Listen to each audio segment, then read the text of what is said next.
The summer sun hung low in the sky as Lisa loaded the last of the supplies into the trunk of her battered, rust-colored SUV. The vehicle, though far from new, held a sense of adventure and promise. Lisa wiped her hands on her jeans and checked her list again: snacks, water, a portable charger, and a road map for emergencies. Everything seemed perfect. "Come on, Lisa, we're burning daylight," Mark's voice called out from the porch. He leaned against the railing with his signature grin, tossing a frisbee up and down. "Relax, Mark. We've got all night ahead of us," Sophie replied, stepping out of the house with her bag slung over her shoulder. She adjusted her glasses and gave Lisa an approving nod. "All right, is Derek here yet?" Lisa asked, scanning the street. As if on cue, Derek's motorcycle roared into view, the sound echoing through the quiet suburban neighborhood. He pulled up, parked beside the SUV, and removed his helmet with a dramatic flair. "The party can officially start now," he declared, his cocky grin infectious. The group had planned this cross-country road trip for months. Lisa had meticulously mapped out the route, picking scenic highways and quirky roadside attractions. It was meant to be a celebration of freedom and friendship before the realities of adulthood pulled them in different directions. As they piled into the car, the excitement was palpable. None of them could have predicted the nightmare that awaited them. The first few hours were filled with laughter, music, and the thrill of the open road. They sang along to their favorite songs, shared stories, and stopped occasionally to take pictures of the breathtaking views. At a dusty gas station in the middle of nowhere, an old man emerged from a weathered shack. His eyes were pale and clouded, his voice a low rasp. "You kids sticking to the main roads, I hope?" he asked, staring directly at Lisa. Lisa hesitated. "Yeah, we are." "Way.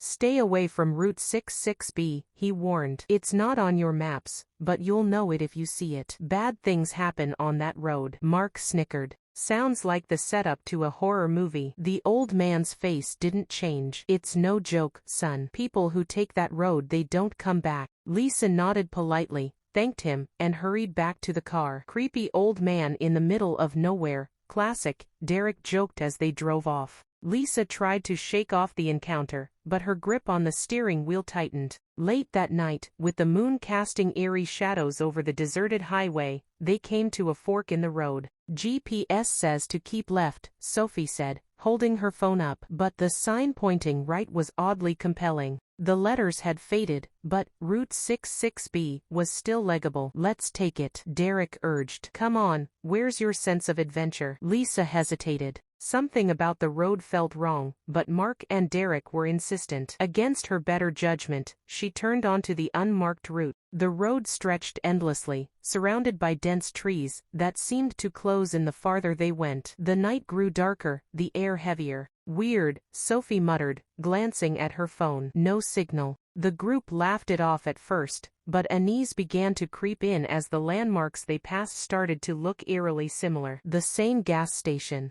The same broken-down truck. The same twisted oak tree. "Are we driving in circles?" Mark asked, his voice tense. "No," Lisa replied, her knuckles white on the steering wheel. "I've been going straight." Hours turned into what felt like days. The car's clock stopped working, their phones were dead, and the gas gauge hadn't budged. Sophie stared out the window, her eyes wide. "I swear I just saw someone standing in the trees." "Don't start," Mark snapped. Derek, sitting in the back seat, leaned forward. "She's not wrong. I saw something too." Lisa kept driving, her heart pounding. The oppressive silence was broken by the crackling of the car's radio. A distorted voice whispered, "Keep driving." "Turn that off," Lisa yelled. "It's already off," Mark replied, frantically twisting the dials. The group was spiraling into panic when they saw a faint light in the distance. "It's a diner," Derek exclaimed. They pulled into the parking lot of the old-fashioned diner, its neon sign flickering weakly. The place looked abandoned, but the door creaked open easily. Inside, the air was cold and stale. Tables were set as if waiting for customers, who never came. The walls were covered in graffiti, messages like, "No way out," "Don't stop," and "The road watches." Lisa's stomach turned as she noticed a journal on one of the tables. Its pages were filled with ramblings about the road, warnings to turn back,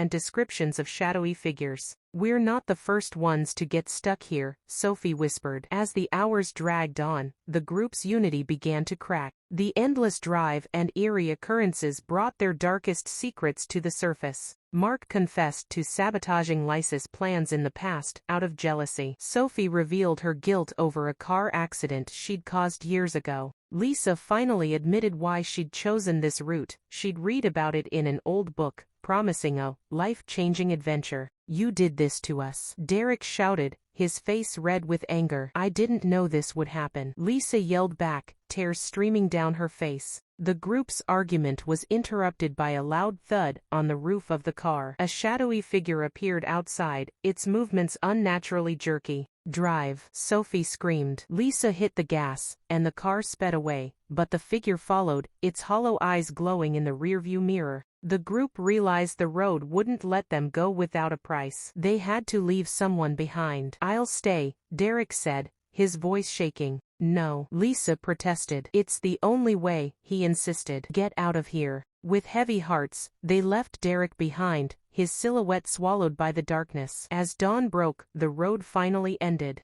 They found themselves back on a normal highway, the nightmare behind them, or so they thought. But the memory of the road lingered, and so did the guilt of leaving Derek behind. Months later, Lisa received a package in the mail. It contained the journal from the diner and a note, "The road never forgets." Her heart sank as she realized their nightmare wasn't over.